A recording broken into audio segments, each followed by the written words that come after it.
Every time I've driven up onto the Tibetan plateau, I've known a sense of awe. The big sky is a deep blue dome stretching all around me. The vast grasslands spread out to the horizon, and the mountain peaks stand high and proud. No wonder that the Tibetans have long believed that human life must negotiate surprisingly dense population of non-human beings, from great gods to mischievous spirits in a single bush. This is a common element of folk religion and is found in many places around the world. It often has been called animism. Animism is the belief that all natural things, such as plants, animals, rocks, and thunder, have spirits and can influence human events. In Tibetan, it is called La, implying a spirit essence residing in a person or place. It is not a Buddhist concept, but a pre-Buddhist idea that is concerned with life in this world. How does one negotiate with these invisible spirits becomes an important part of Tibetan life. These local divinities are often called Yula, gods of the country, and are seen as dominating a particular geographical area. For example, those who govern a particular valley require the attention of the inhabitants of the valley. They don't usually expect any obligation from other people.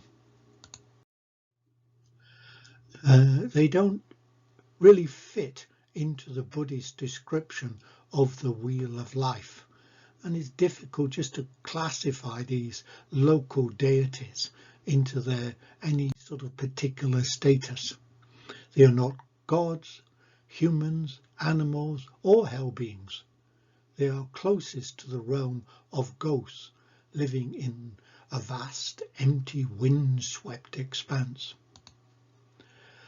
Failure to propitiate them can result in disease among humans or animals, nightmares, psychological problems, and natural catastrophes of various kinds. It is necessary to keep on good terms with these deities and spirits.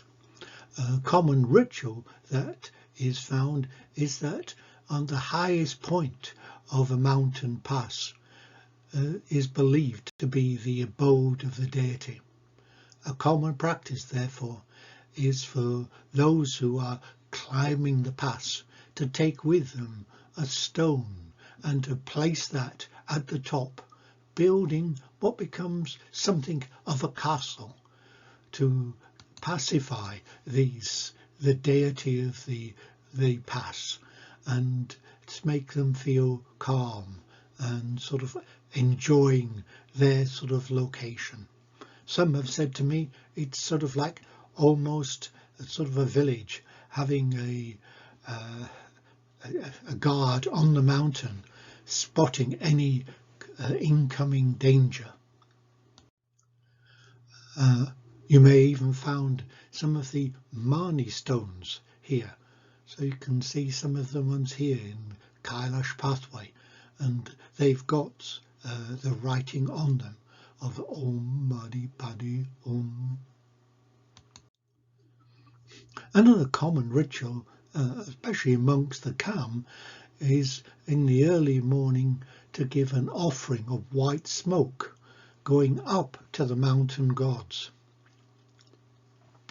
And many of their homes have a little shrine at the top for this very purpose, when the oldest person of the household will come and light the smoke. Other common things that you find are sacred spots. Here is supposed to be the footprints of the Buddha, and you can see these two sunken pits into the rock, and so around it has been put Tibetan prayer flags. To avoid misfortune or to find out the reason for some problem, one must consult a diviner. Divination, or mo, is considered a science and not part of religion, and there are various almanacs and methods that the professional advisors can consult. Another aspect is that of reading omens, tendril. For example, a farmer might get up in the morning and hearing the sound of monks chanting will consider that it will be a good day. But if he goes out of his door and a crow cries over his head, he may consider this as inauspicious and change his plans for the day. So you can see that a skillful observer is able to read the signs and discern whether the date or time is auspicious. The most important gods are those of the mountains, the high mountains, who are considered to be the lords of an entire region of which the local deities are subordinate. Mount Kailash is the highest mountain and is regarded as being the very center of the Tibetan and Hindu. Mount Kailash is known as Mount Meru in Buddhist texts, which come from the Indian Hindu tradition. It is central to the cosmology and a major pilgrimage site for some Buddhist traditions, and for Tibetan Buddhism is regarded as the home of Buddha Dendrok, who represents supreme bliss. A region that I'm more familiar with is that of Western Sichuan province, amongst the Chanik peoples who come under the Tibetan Mingzhu. Here an important Jiarong deity is that of Murdo, and this is Mount Murdo in the background, which is the highest peak in the region. At the foot of the mountain is this 3-storied temple. It was destroyed during the Cultural Revolution, but has been rebuilt. It is something of a tourist site today for Han Chinese visitors, but the Jurong still come here to make offerings.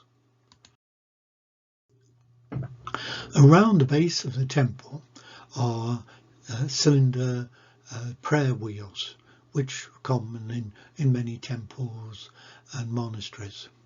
The mantra Om Mani Padme Hum is most commonly used, but there are other mantra as well.